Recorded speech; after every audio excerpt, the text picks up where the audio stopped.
Hello everyone, I'm Darth Loquater. Welcome back to my channel.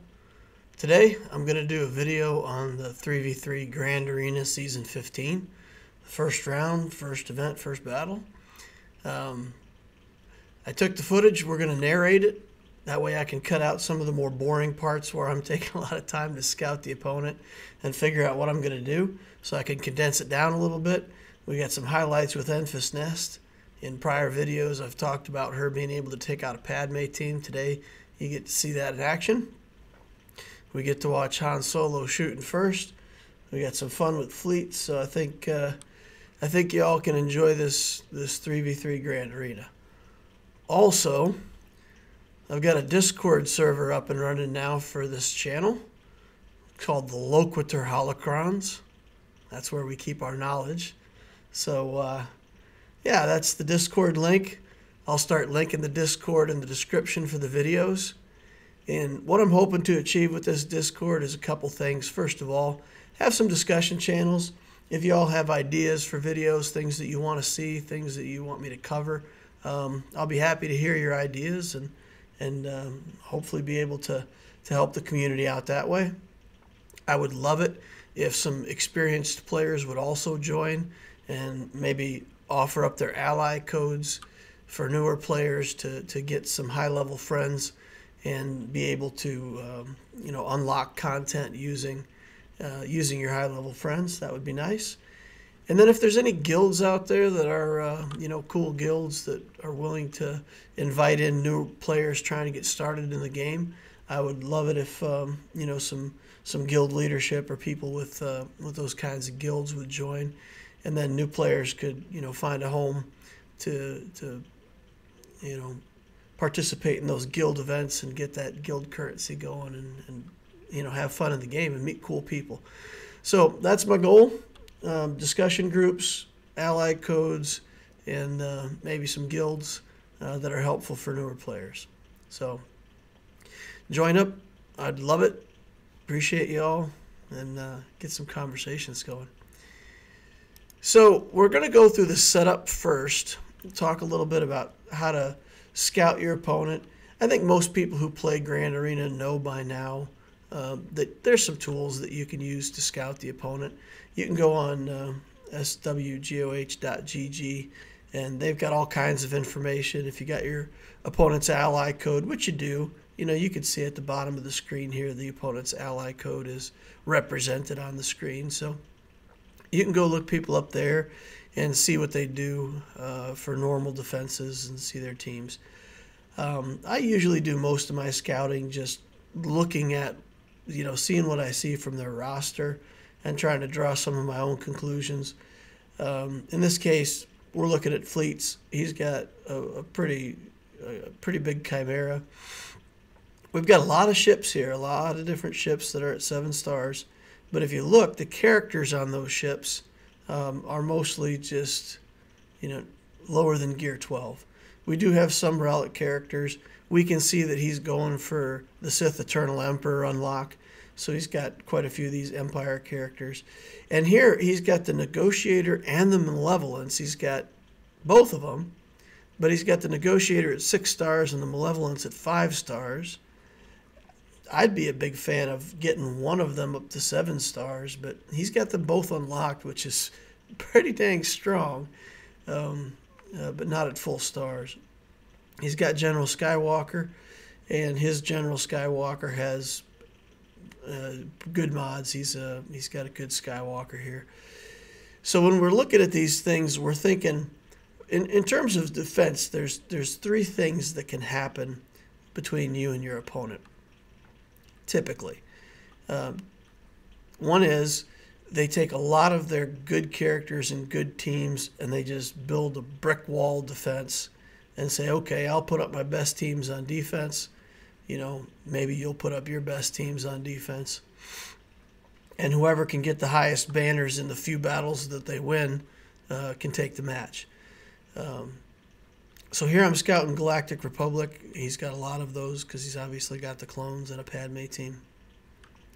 The second thing that can happen is the opposite. The opponent can say, okay, I'm going to save my great teams for offense, And then, I'll put up enough defense to give a challenge, but, we're not going to worry too much about putting up the best teams on defense.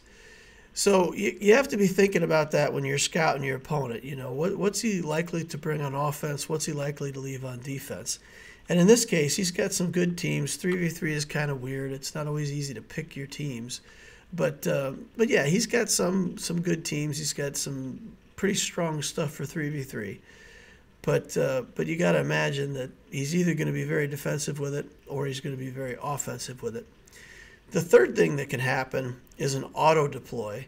And sometimes, especially in the first round, people sign up for Grand Arena, but then they don't go in and deploy their defenses by themselves, and the game auto deploys, and it just auto deploys from the highest galactic power character on down. And when that happens, if you've put, let's say, a third to a half of your best characters on defense, he will have all of his top characters in mixed match defenses. But it can be pretty hard to get through an auto deploy for somebody with a lot of relics, because it just builds this wall of relic characters all across the front two zones. And so you just got to be aware of that. So my strategy is usually to deploy some key defensive teams that I'm planning to use to block the opponent and hope to stop his advances. Some other good defensive teams that I know are going to lose, but the whole idea is to make the opponent either play something really good against it to get good banners, or something to just simply take away a few banners, something I know is going to get in a few hits and not let an opponent get full banners. So that's the way we try to set up our defense, and we save a lot for offense. And that gives us a good chance, to get through the opponent's defense, to get a good clear, and sets us up in better position if the opponent auto deploys. So here in my scouting, I'm looking at the speed on his Stark, and just trying to make sure that if he, what I can expect from his teams. Now, he doesn't have a good trooper team, but remember, this is 3v3, and he's doing the unlock. So the only character he's got left to build for his Sith Eternal is the Piet. But you can build a good team out of Stark, Piet, and Veers. So I was checking for that. And I'm just looking at my own inventory now, and I'm looking at the speeds on certain characters to try to figure out my defenses. And I've got a couple characters that are pretty decent on speed. We got this Moff Gideon at 366, and I use him to try to defeat Skywalker teams. That's what I've got. 321 on my Hux. My Thrawn is 311, I think. Yeah, 311. And then I've got a couple characters that aren't quite that fast. These bounty hunters, Bosk and Aura Singh. They're also part of that team that I use to beat General Skywalker, so they've got to be pretty fast. But he's got some fast characters on his side too. He's got a Rex that's 307. Quite a few other characters that are at or above 300. So he's got a good assortment of mods. He's got a lot of good characters, and we're going to have to do some work to figure out what to do on defense here. So looking at his Separatists, trying to figure out what we have to face for Grievous. And you have to save a team for Grievous. Grievous is not hard to counter. Jedi Knight Revan team can do it. A Padme team can do it. There's a few other teams that are pretty successful against Grievous. But if he's got a good Grievous, you have to save something as if he's going to have it on defense, because typically General Grievous shows up on defense. So he doesn't have a Galactic Legend. I do. I'm just going to put my Supreme Leader Kylo Ren here on the corner and say, okay, well, I dare you to get through me. And I don't put my Kylo Ren unmasked in that team. It makes it a little worse that I'm using my Stormtrooper. But I want to save Kylo Ren unmasked for a different team. That other First Order team that I put in there is just Phasma and 2 pilots. They're all relics because of, the requirements for Supreme Leader Kylo Ren, and that's just to make the opponent, put a serious team up against them. Again, they're not going to get a win. I'm just going to try to draw out some of his better characters to make it harder for him to defeat all of the teams that I'm putting up front. Now, I'm thinking about putting this Jedi Knight Revan team here, again, to have one, let's say, pillar team right here in front of my fleets. But then I'm thinking about Grievous, and I'm thinking, it's not such a great idea. So I put another First Order team there with Kylo Ren Unmasked, the Sith Trooper, and the Executioner. And I'm trying to think of what would be a good team to put here up front. And I settle on this Grievous team. We go with that. And, I don't want to put too much on defense. So I'm like, okay, well, I'm just going to put a weak team here, maybe draw something out. And by the time I get this far down on my roster, the teams that I have sorted out are really weak. I don't want to go that bad. So I end up settling in on this Jedi team with Bastila, Ezra, and Barriss Offee. And it's not that great of a team, but again, it's just good enough that if the opponent's not paying attention, he might get caught off guard by how durable that team is. And then for the last one, I've got this squad that I put together. And for anybody who's struggling with 3v3 and says, I don't know, I can't figure out how to put together good 3v3 teams, there's a little bit of a trick that you can do. And that's, to pick a character that you like, that you have, that's good, that's relict, whatever, and try to figure out some synergy with that character. I've got a team that I use sometimes in 3v3 that's Darth, Vader, Han, and Chewie. And it really sounds like a weird team, right? But because there's only 3 of them, Han gets the, protection from Chewie, and so does Vader. And it's really a durable team, and Vader just goes crazy, and Han gets to stun somebody first. And in 3v3, that team can take out some pretty strong stuff because you got just tons of damage, you got stuns, you got assists. And the cool thing is when Vader does Merciless Massacre, because Chewie always assists on the character that has, the defense on him, that's protected, when Vader does his Merciless Massacre, every time he hits somebody, Chewie assists him. So the damage just flies out of that team. And, 1 or 2 turns and it's over. So it's a cool team, and you don't really think about putting the Rebels with Darth Vader, but it's viable. It's a neat little trick, and it's things like that make 3v3 an interesting little challenge.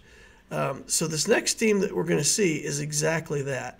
I'm trying to think of a good character, and I put together this little 3v3 with Emperor Palpatine, Dooku, and Moff Gideon. So if I put this on defense, Moff Gideon is usually not playing the skill that he should first. He usually does the Darksaber ability first. So that's not great, but he's really fast, and he's going to go first. And once he gets that the dominance down, it's minus 50% offense, minus 25% crit, minus 25% crit damage. He really just nerfs the opponent's damage. Palpatine's giving these guys extra health anyway, and they get a bunch of health steal from Palpatine's ability. So what I'm hoping is kind of to catch the opponent off guard with this team, and they're not thinking about how fast Moff Gideon is. He gets to go first. He cuts down their damage. And then they find that these guys are not easy to kill. Maybe it'll get a hold. If it doesn't get a hold, I'm hoping it just steals some banners. So it's kind of like, I'm not exactly sure what this team beats on offense, but, let's put it on defense and see what happens. Let's take a look at the stats later on and see how it does. And if it's an interesting team and it gives the opponent a problem, then we'll play it again on defense at some point. I'm not going to show the back row defenses because there's a small chance that my opponent might watch this before he plays his round, and hey, at least let the back row be a surprise to him if he gets to it. So here we're selecting fleets. I'm going to do a rebel fleet on defense, and then I'm going to do the Chimera. So unfortunately on my main account, I was so anxious to get Supreme Leader Kylo Ren that I threw away all of my guild event currency too, getting those characters reliced up so I could get my Supreme Leader Kylo Ren. And that meant that I don't have a Negotiator or Malevolence ship, either one, yet. So here's the fleet that I put together for the second one. It's Thrawn with the Geos, Anakin Starfighter in there just to do damage. So the opponent's going to have to bring something strong enough to get through these ships in a hurry. Otherwise, I'm going to be bringing in reinforcements, and some of the reinforcements are decently tanky. And if Thrawn gets to his ability where he gets to destroy a ship, that can really turn the tables. Anakin's ship is in there because if the opponent brings a Hound's Tooth against this team, at least with Anakin's Starfighter in there, we got a chance to do the area effect and get the buff immunity up and give the Hound's Tooth a run for its money. So this is it's my fourth fleet, so that's what it is. 327 power on the Rebel fleet, 368 on the Thrawn fleet. Okay, so that's my setup. We're done there. Then if we go to the 3v3 matchup today, we go in, the opponent's set up, and we can take a look at what he's got. And he's got a Padme Team here, Relic 5, Relic 5, Relic 7 on Anakin. He's got a Geo squad that's like many Geo squads. It's, two Gear 12 Geos with a Relic Brood Alpha. So that's something that you very commonly see in 3v3 and also in 5v5. A lot of people have the Geos exactly like that, a bunch of Gear 12 Geos and then Relic the Brood Alpha. Count Dooku is a stout character for this guy. He's got good mods. He's got potency. He's got damage. He's got health. He's got a lot of stuff. His Dooku's in good shape. So that makes this a kind of scary team because Wat Tambor is going to throw up the permataunt on that Magna Guard, and then we got to try to figure out how to get to Dooku behind it. Now over here, he's got a Night Sister team that's got a couple relics on it. You can't sleep on these teams. If you go in weak against a team like that, you can lose banners. You can lose the whole match against that team. So for characters like Night Sisters, don't underestimate that. And that last team there, that's got me puzzled. I'm looking at that team going, okay, that just like I put that one team on defense and said, hey, let the opponent figure out what to do with this, so to speak. I feel like he did the same thing with this Krennic team, and it's a stall team, right? Because that Sith Marauder gets tons of health steal based on how many buffs are out in the field.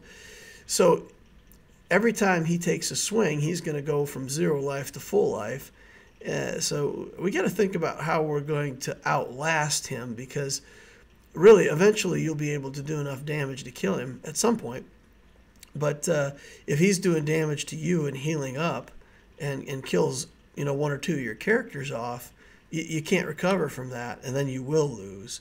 So it's an interesting team with the Krennic lead. and that big Marauder. So here we're checking out the Padme team. We're trying to figure out how good this Padme team really is.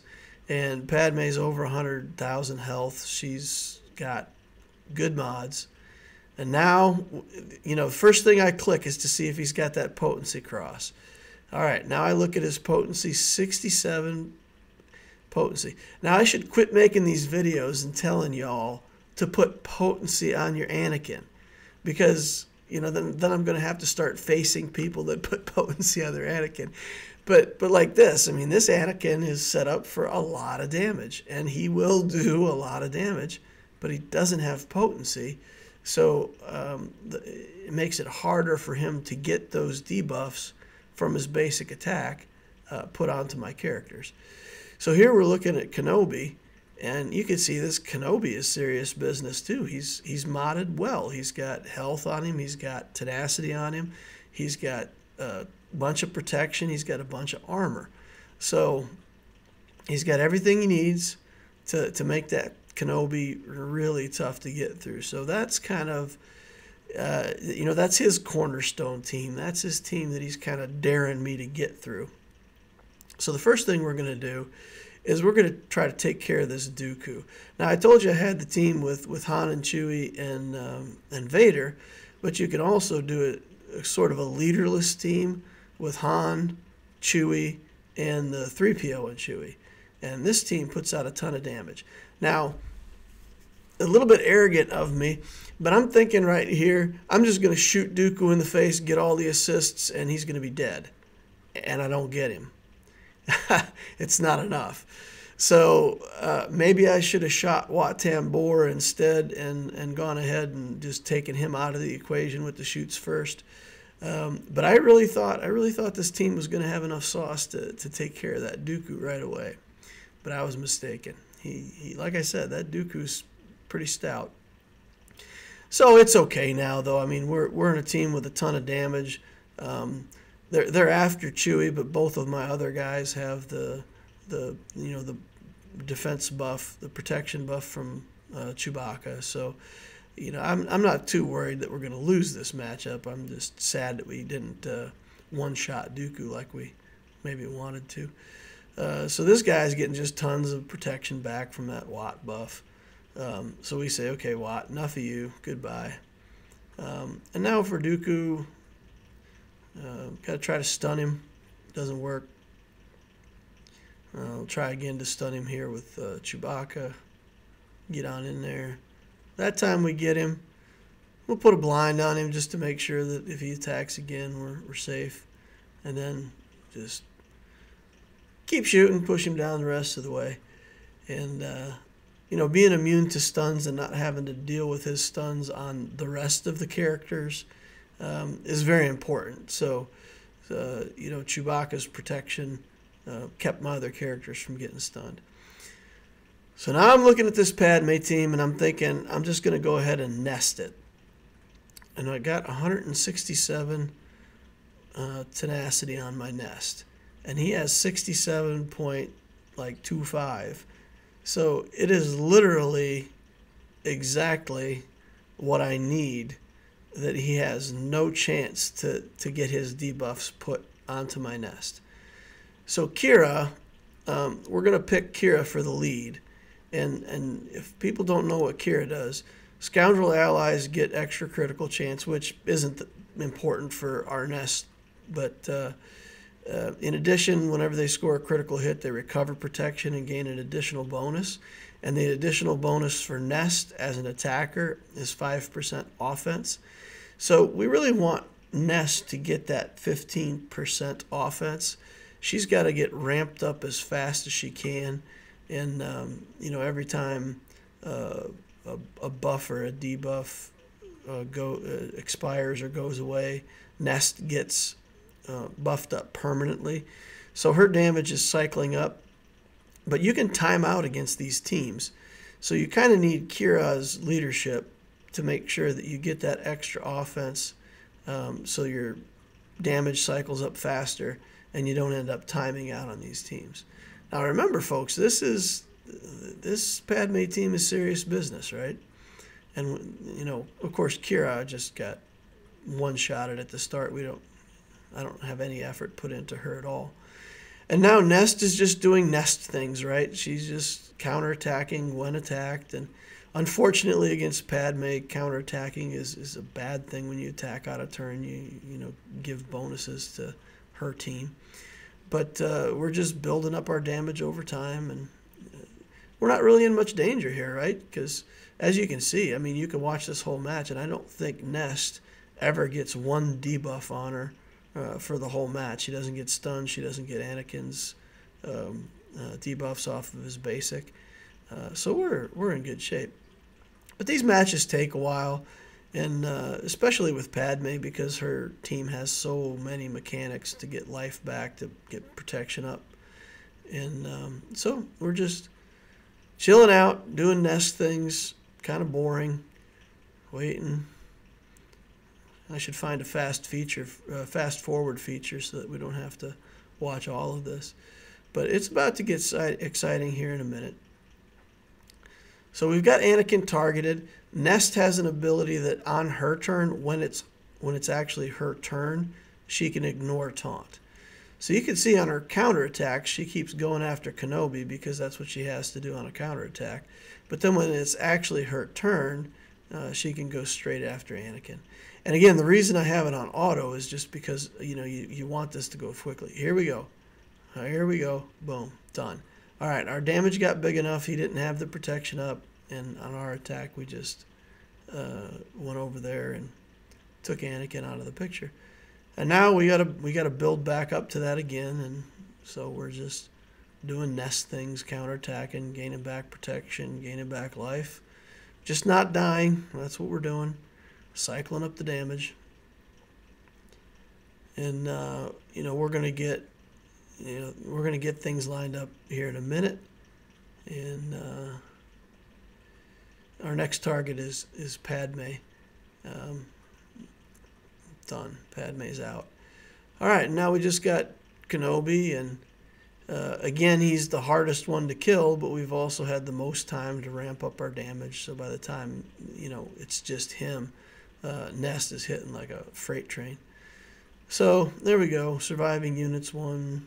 You know, it's 51 banners. 51 banners against an 84,000 galactic power team, basically with one character.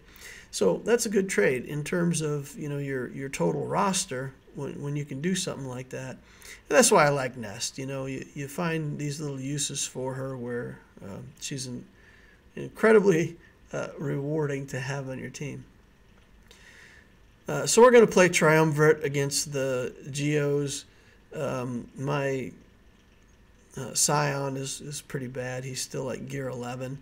So he's not in good shape for this battle. But I don't have somewhere else where I need the Triumvirate, and putting in Trey lead against Geos is kind of an auto win. It's really the easiest counter for the Geos. It's a little bit less effective actually in 3v3 because there's less Geos to assist and wind down the damage. And there goes our Scion. He did his job. He took enough hits that, you know, that we're not in danger now of losing this. Every time they go, they're killing themselves against the Trey lead. She takes out the Brood Alpha.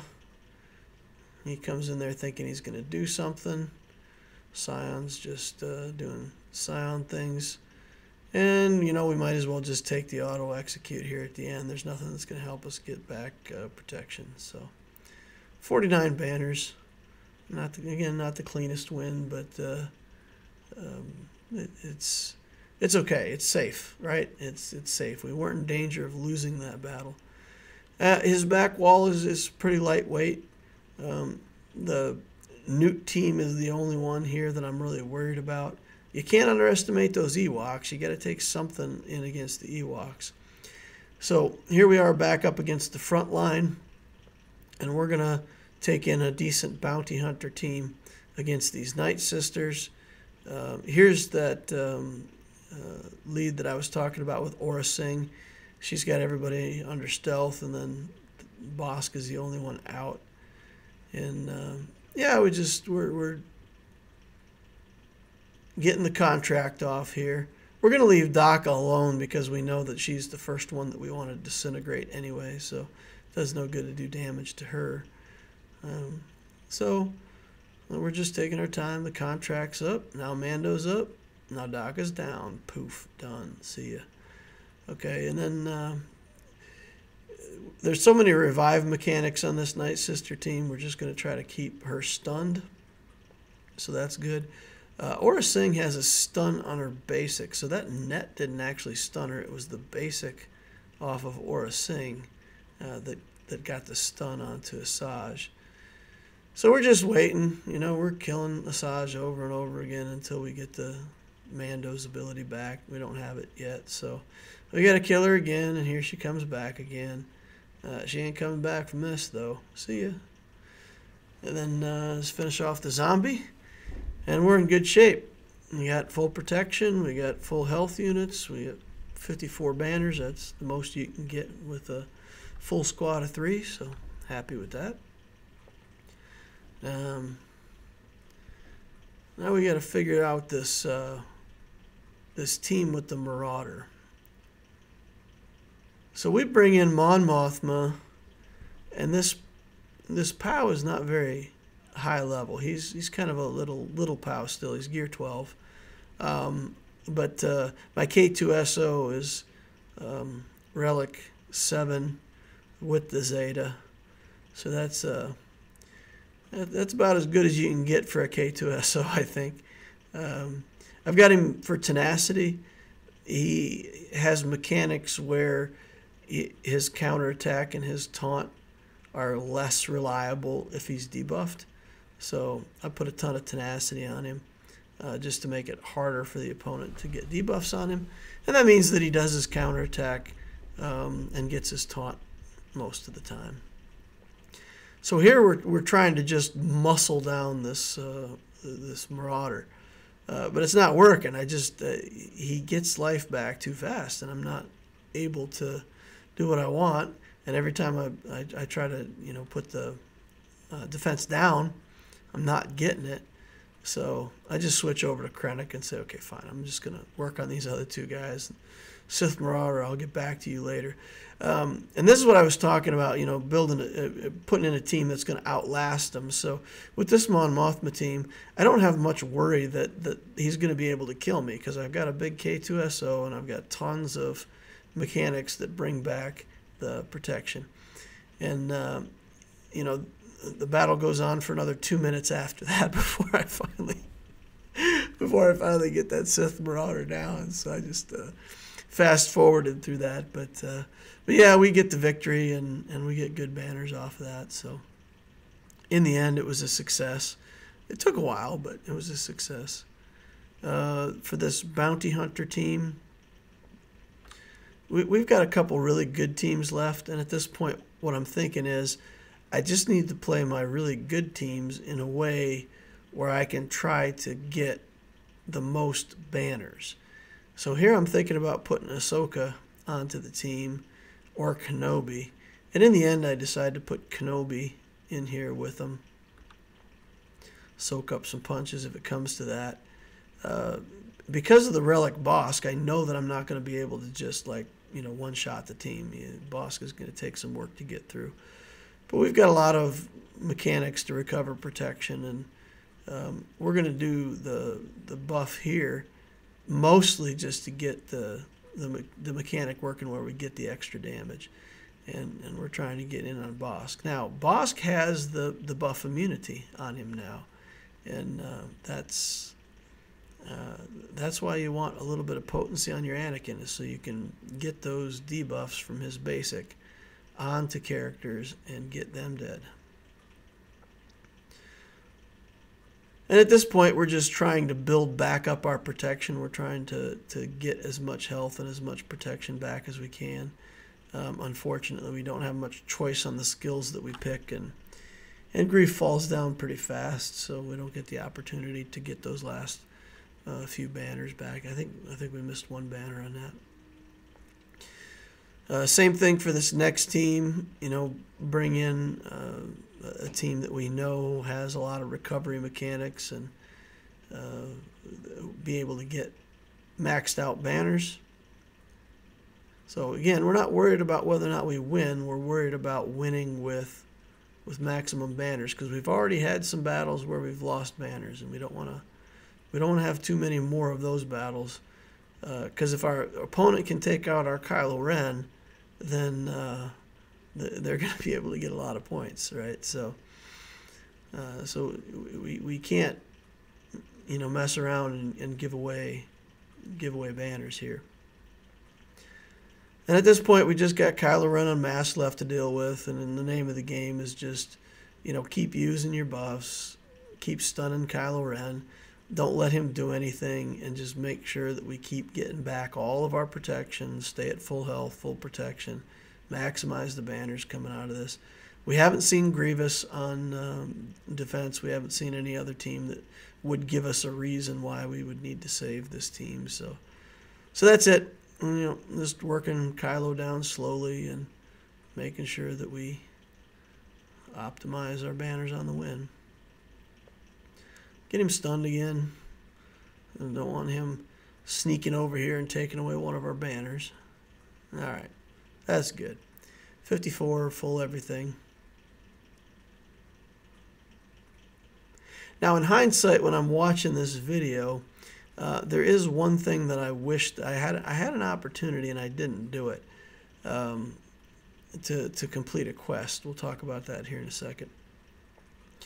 So fleets, we go take a look at fleets. I'm looking at the negotiator here, and I'm happy. I'm satisfied. I mean, I've got a video out on how the finalizer works against the negotiator.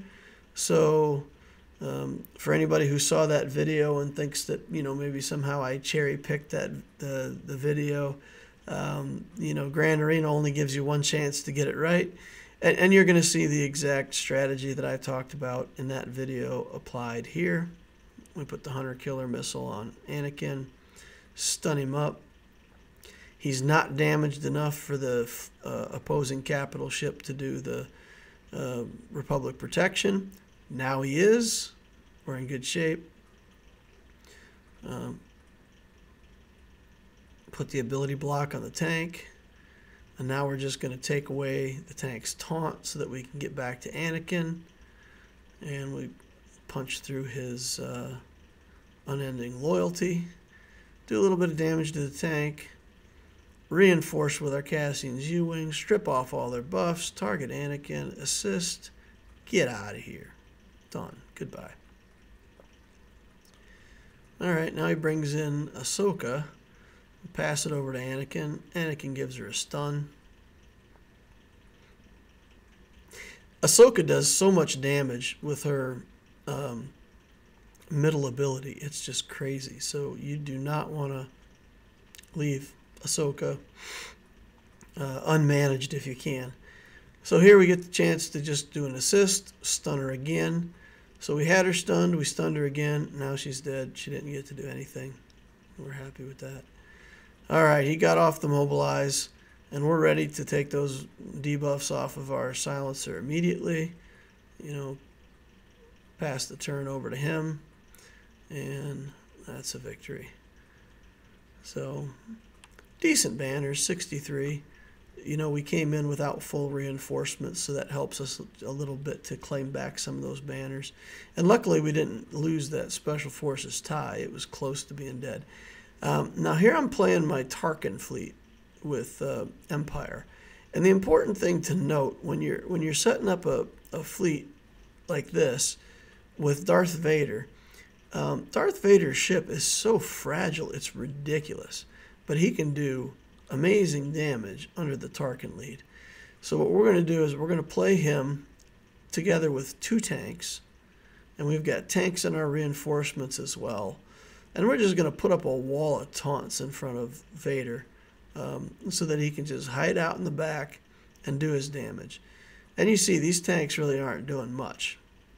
Okay, is there anything better than putting a whole bunch of rebels on fire? No. There's not. That's so satisfying. Look at this. Vader says, "See you later." I love that debuff that puts him on fire. All right, give him a tickle there, tank. Not much doing there. And we're going to go ahead and bring in this Slave 1. Again, it comes in with taunt. We're just looking to build as big of a wall as we can in front of our Vader. We don't want anybody to get to him. All right. Vader gets to go again, puts big damage down. And I think here that I've got enough with the Hound's Tooth to kill Biggs, but nope, it's not enough. And he gets, almost his entire life back. Put the offense up. Now when it comes back around to Vader, we're good to go. Vader's just, he's the damage dealer on this team. Everybody else is there just to stay in the way and make sure Vader stays alive. So that's it. Boom. Big hit. Brings in more rebels. Time to put them on fire again. Get them, boys. And you know what else? Vader doesn't care about foresight. I love that about his ship, that he can just, go right through the foresight. So right here, don't care about your dodge. Get out of here. And now there's nothing left to do but just finish it out. So that's it. 2 fleet wins. 62 on that one. Pretty good as well. Showcasing Vader beating up the rebels. That's fun. That's very satisfying. I like that. I like the hide the Vader team. Now there is a feat to do a victory with Finn and Poe, and my Finn and Poe are terrible. I've never put any effort into them at all. So there is an opportunity for me here. What I should have done, what I wish I would have done, is taken Vader and just put Finn and Poe with Vader. And as long as Vader can beat up the Ewoks, then I would have been able to complete that quest, because they just need to be in the team. They don't actually need to do anything. But I played it safe here. We're going to kick the wicket, get the Merciless Massacre going, make sure everybody's debuffed, hit them, dead, hit them, dead, chuck the lightsaber, 55 banners. So probably didn't need Thrawn, probably could have done Finn and Poe and taken a few less banners on that and completed my feat. But we'll get it. We'll get it, next round. All right. So next battles aren't that exciting. These are pretty weak teams here on the low end.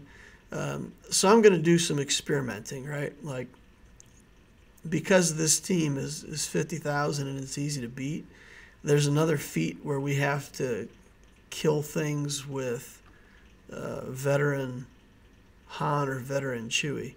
And my veteran Han is built up, of course, again, because of Kylo Ren. So I'm checking his abilities here because on his resistance rapport, I just want to make sure that it says a resistance ally in the leader slot. So I just wanted to make sure that it wasn't specifically a resistance leader where I had to have a resistance leader in that slot.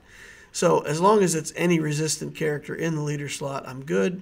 So I throw in the BB-8, I throw in the veteran Han, and I'm going to put in L3 just to soak the punches while veteran Han is trying to get some kills and do a arena feat.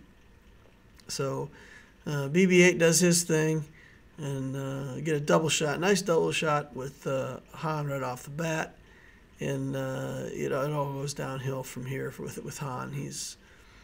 He takes a few turns of getting dodges and missing his double attacks, and he's making this take longer. We're just hiding behind L3, doing our thing with BB-8, getting a couple counterattacks in here and there. Again, we're not really too worried about losing this match. We're just trying to complete a feat. L3 is going to just keep the taunt up. Try the AoE, but that doesn't do much either. So we're just stuck behind this taunting robot. Working on him, getting him down, getting him there, getting him. Feeling pretty good. Got a defense down on him, so that's nice.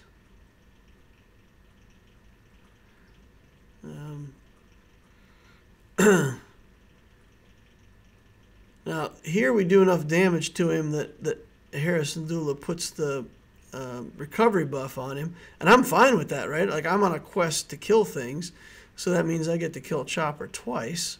I'm happy with that. That's one more kill for the quest count. So, not sad about that at all. All right, Chopper's out of there now. We'll go after Hera. We got the defense down on her, so she's pretty short for the living. My BB-8's pretty pathetic, so I mean this doesn't do much. It gives us the offense up and speed, and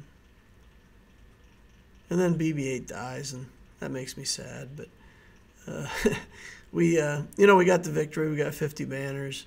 We worked on a feat, so it's not horrible. And then I think here I go check and just make sure, because I want to see if it counted that extra kill on the Chopper as an extra kill. And here you can see I've got 4 out of the 12. So it did count both of Chopper's deaths. Nice. Helped me get one step further along toward completing that feat. All right, 2 teams left to go. And now for this Newt team, you got to be careful of the Droideka, right? Like that Droideka can still, sneak up and do a bunch of damage.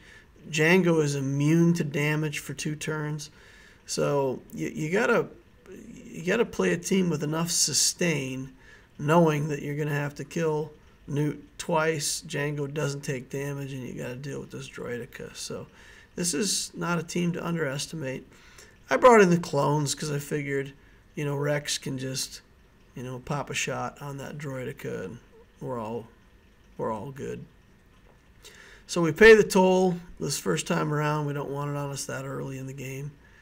Working on Droideka, we got the Rex's big aerial advantage move coming up, and we don't mind that they kill trigger 5s. And then Rex gets dodged, and that makes me sad. So now we still got this Droideka over here to deal with, but, don't feel like we're in too bad a shape. 5 sacrificed himself. I've got a lot of speed and offense on 5s, so that makes my other clones very, fast and deadly once he sacrifices himself. And, we got the Rex aerial advantage again already. And we decide, you know what? We're not going to pay the toll. We're just not going to pay it anymore. We can have it on these 2 guys, and that's just the way it's going to be for the rest of the match. And we got to kill Jango a couple times. We got to kill Newt a second time. But, yeah. Rex is in good shape, so I'm not too worried about it. We're losing banners, but yeah, that was about the best team that I had left to be able to deal with them. And then for this last team, we're just going to pick, again, a team that has some protection recovery mechanics with Shakti and Ahsoka. And we're not worried about winning this match. We pretty much know we're going to win it. We're just trying to win it in a way where we maximize our banners. I had the Kylo Ren, the regular Kylo Ren, and he may have been able to solo this, but I wasn't sure whether or not he could solo it with the Barriss Offee in there. So I just brought in this 501st team.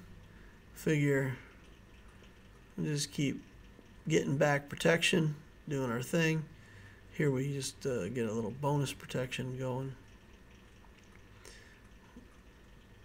Get back to full, and then Azra gets the double attack, and the double attack's enough to steal a banner. So 53. And that puts us at the end of our 3v3 Grand Arena. And full clear, decent points. And we'll have to see what our opponent can do tomorrow before we know whether or not we got the victory. So I hope you all enjoyed this, watching some 3v3 action.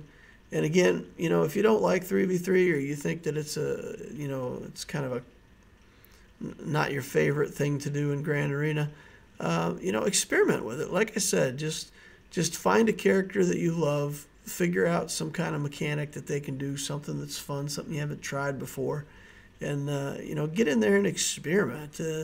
Even if you don't win your Grand Arenas, you can still have fun trying out some new teams. And who knows, maybe you'll stumble upon a combo that'll inspire you to make a full team of 5 out of it. So that's it. Thank you all for watching. Consider joining the Discord channel. Give me a like, give me a subscribe.